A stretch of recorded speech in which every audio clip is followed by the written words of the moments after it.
The Arctic's been changing more rapidly than anywhere else on the planet due to climate change. There's been a 40% reduction in sea ice extent in the summers since the 1970s. And there's been a lot of questions about whether or not this is man-made global warming or whether there's some natural variability.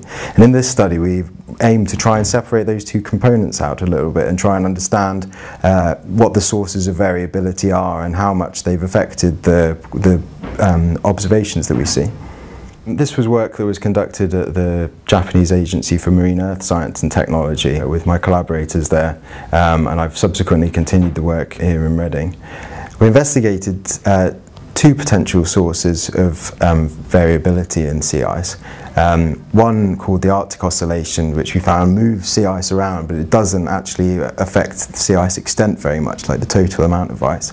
And we also investigated another one called the Atlantic Multidecadal Oscillation. We found that both in the observations and in the climate models we looked at, this had quite a dramatic effect. And over the course of the observations that we've had, this 80-year oscillation has been in a warming phase, moving from cold temperatures to warm temperatures. We put a figure on this. We find that between 5 and 30% of the decrease in sea ice we've seen is due to the AMO. That's a fair amount to be attributed to natural causes.